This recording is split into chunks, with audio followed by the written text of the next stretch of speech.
Okay, welcome everybody. Today we're going to talk about the American Legislature, or as it's known, Congress. Congress is something that Americans tend to not know that much about. We might know one of our senators, one of our state senators, or excuse me, one of our senators in our state. We might know our representative, but we tend to know very little about Congress as a whole. So let's look and see. So first let's cover what a legislature is. So a legislature is a body of representatives or elected officials that write laws for a country. Other countries have different systems. They have most democracies have parliamentary systems. And we'll talk about kind of what's unique about the American system kind of generally, okay? So the first question is, why do we even need a legislature? And, some people might not even consider this just because it's what we had and it's what we have. So therefore, it must be a good thing. But I think there's some reasonable critiques to, why we even need a legislature, or, if this is a democracy, why can't we write our own laws? And I think that's a good point. Since we are a democracy, why don't we just write our own laws? Why don't we just vote on every law that's passed? Well, some of the arguments against a pure democracy are that it's unwieldy, that maybe we have too many people to write our own laws. And in fact, maybe we have too many laws such that people would not be interested in voting for every single law. And that's true. We do have a lot of laws. It would take a lot of time for out of your everyday life if you had to vote on every law, or only those that you cared about. The second point is that the general populace might lack expertise. So most people don't know a whole lot about law or government. For that matter, they probably don't know a whole lot about very niche specific laws, subsidies for farms, maritime laws, a whole host of things that we just kind of take for granted. With that said, probably neither do a whole lot of members of Congress, right? They don't necessarily know every single, the content of every law and the meaning and the impact of those, right? They are, while most members of Congress come from some sort of background of law, generally they're, lawyers of some sort, that doesn't mean that they know everything about, constitutional law or, for that matter, just kind of the everyday policy that gets passed, okay? But lastly is the fact that Americans, and this is actually true, Americans tend to not be particularly interested, and they don't care a lot about policy and things that are happening, and don't have a particularly high level of knowledge, and which goes back to that level of lack of expertise. And this is not necessarily a critique. I mean, maybe it's a little bit of a critique of the American populace. I think there are reasons for this, namely because our system is not particularly accessible to everyday people, and it does not give people a whole lot of personal impact or feel like they really are participating in the system.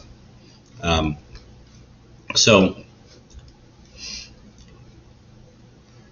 the idea of a large republic like the U.S., a legislature allows us to elect officials rather than worry about every law, right? We do not have to consider every single law. There's a lot of, the type of laws that we do hear about are laws that make national headlines, but there's all kinds of laws being, brought up through the committees that never even see the light of day. There's all kinds of laws that do see the light of day that we don't even hear about because they're immaterial to our lives, or maybe they're material to our lives, but they're just not particularly interesting, right? But I always want to kind of counter some of the anti-democratic bias that we have in this country, because sometimes we take it for granted, right? We are a republic, and there's a reason why we're a republic, which in large part because the founders were skeptical of democracy, right? They came from elite backgrounds, and they were skeptical of the hoi polloi having control of the government. So they did things to kind of distance the mechanisms of government from the people in a lot of ways. So we should always be aware of that and counter it, that maybe we would actually be more invested in our country if we had more control.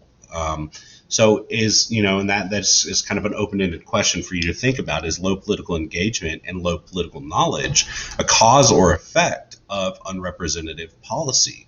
Which is to say, do we feel alienated from our system and as such kind of slink away from it? Okay.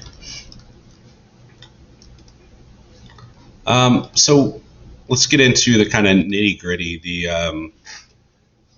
the historical stuff, the stuff that they seem to care about on exams. But to me, it's important stuff. It's good to contextualize your knowledge. But historical information to me is only, I won't say only meaningful to the extent that it's useful, but it's, I tend to focus on how it impacts us today. So we'll kind of look at that, but we'll look at the history a little bit. So how is Congress formed? Well, it's formed through compromise. Large states, or states with high populations in the formation or founding in the United States, they obviously want a system in which the large states get more representation. Small states don't want that. They want equal representation. So they want to be overrepresented, right? So you have two plans, the Virginia plan and the New Jersey plan. And the Virginia plan says, let's come up with a bicameral legislature, and we'll base both of those houses on population, right? So large states like Virginia at the time would get more representatives than small states like Rhode Island.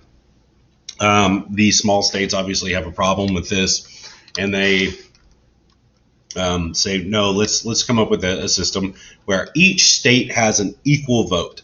And you get one vote per state, so one member in the unicameral legislature per state, so all equal. Well, when you're talking about equality, sometimes equality is inequality, and that seems strange. But when you're talking about a state, which is not an actual person, and when that state is composed of people, then saying something like one vote per state is actually unequal, right? Because a small state like New Jersey or Rhode Island would actually get a greater vote because of that small state status, right? The people in that state would be overrepresented compared to those people in Virginia. Okay, so ultimately they haggle a little bit and they come up with the Connecticut Compromise, also known as the Great Compromise, which creates a bicameral legislature. We get the House and the Senate. The House ends up being based on population, voted on by members, by the population of that state. And then the Senate gets 2 senators. And originally, at this time, senators are chosen by state legislatures. And this is kind of another instance of that anti-democratic bias at the time, right? The Senate, kind of seen as the more prestigious of the 2 houses, is chosen by the state legislatures, right? And state legislatures, so it's putting an intermediary in between the states between the Senate and the people. That's subsequently going to be changed as we move forward in time, and we'll talk about that a little bit later. So let's compare House of Representatives to the Senate.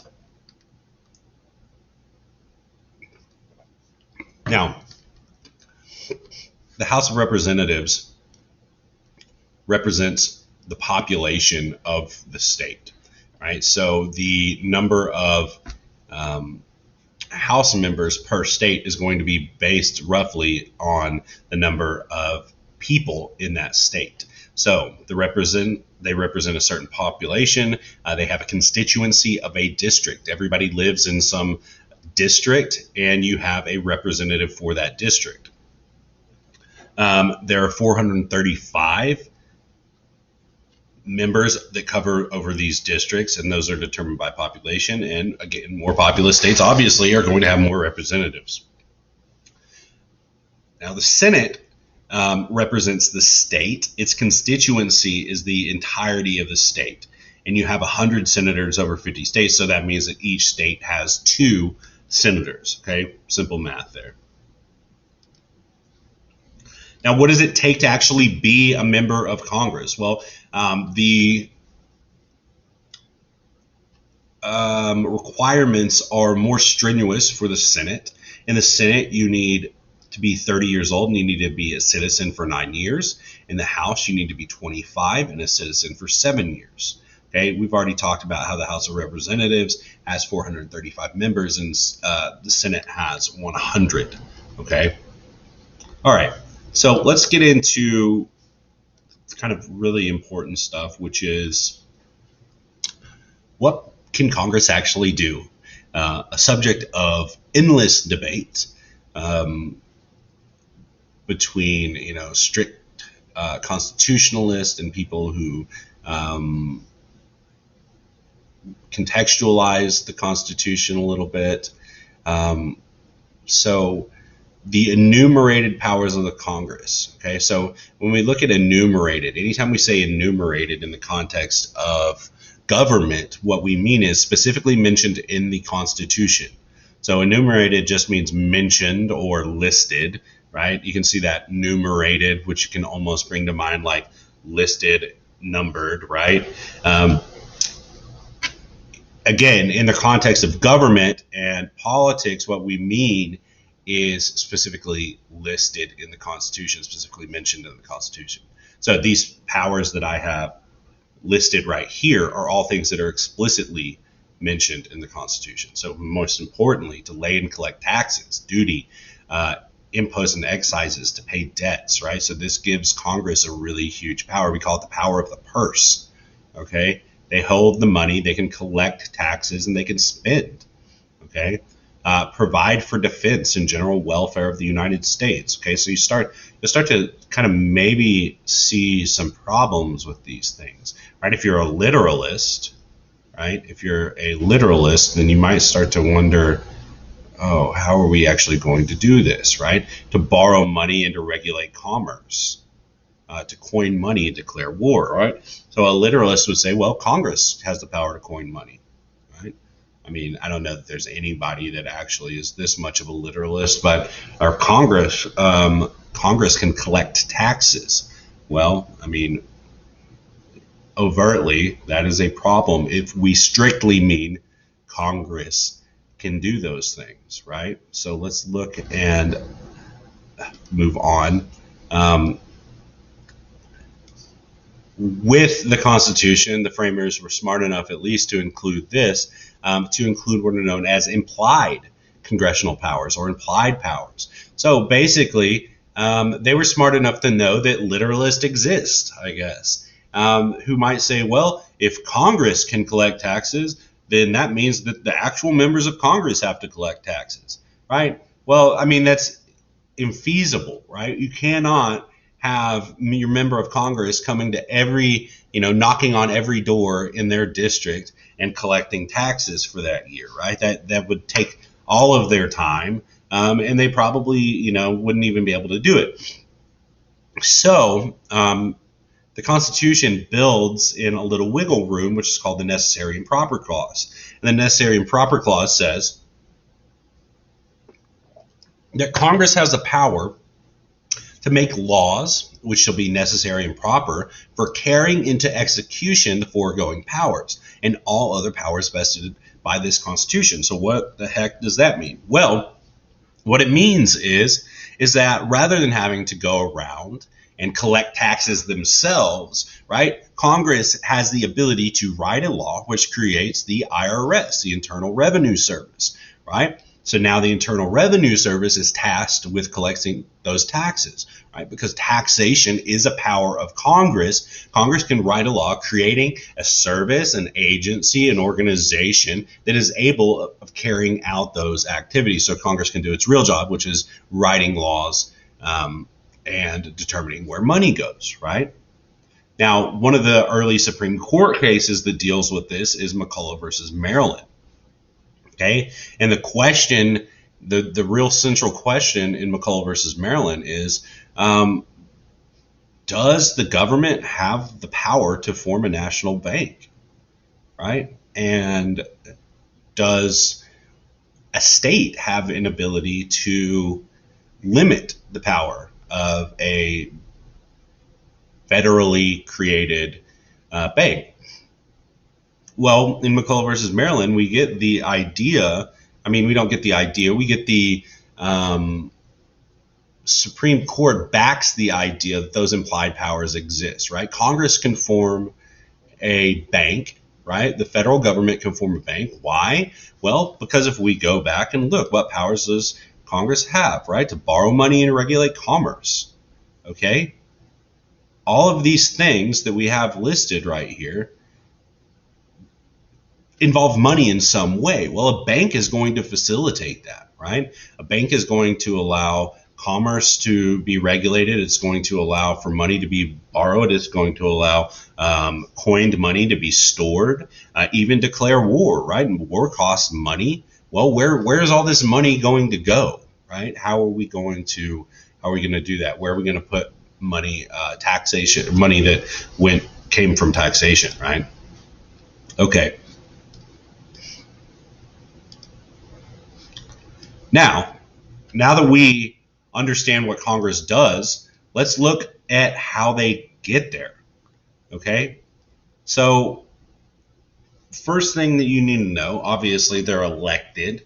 You have an election every 2 years for the House of Representatives and every 6 years for the Senate, and the Senate is staggered, right?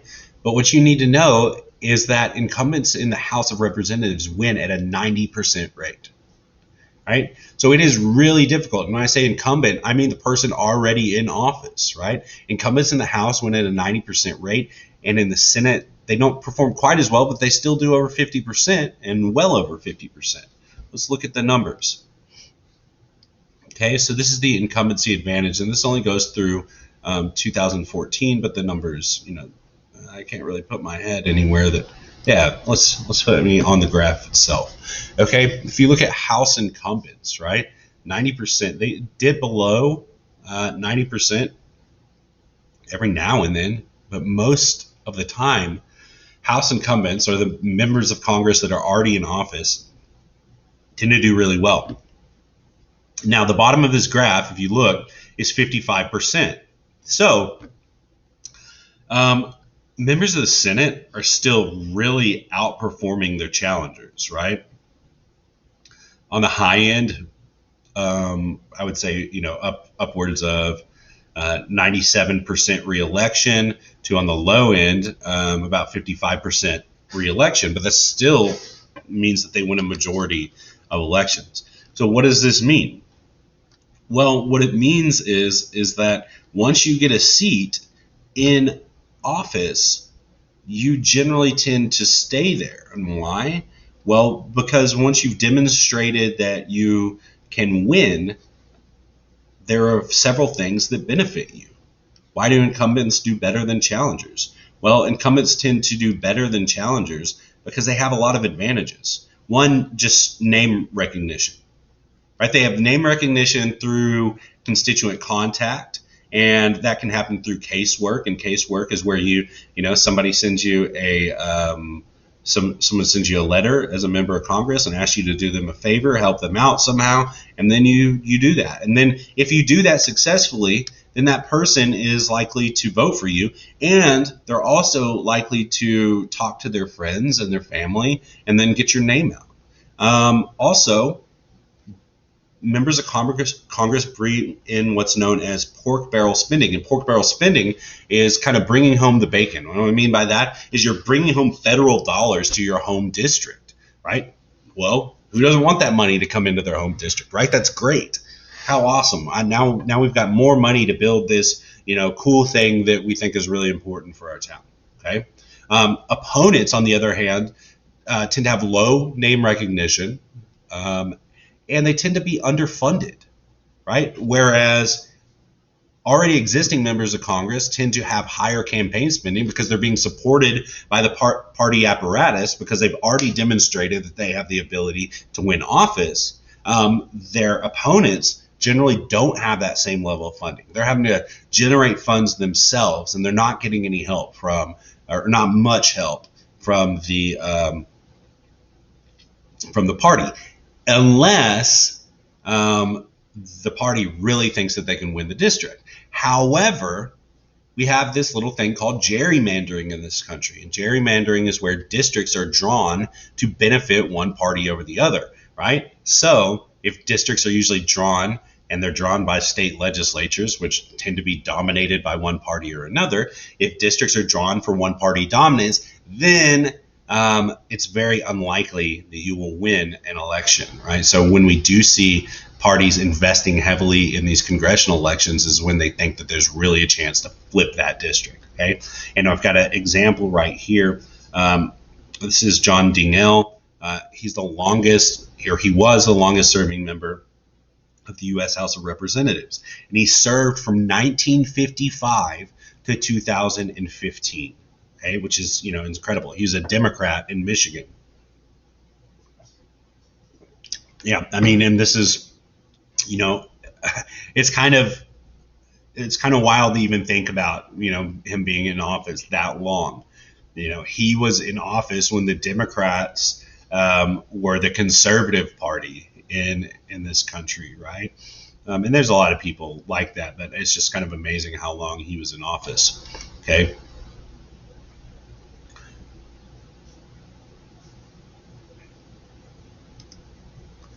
Okay, and we are going to stop right there.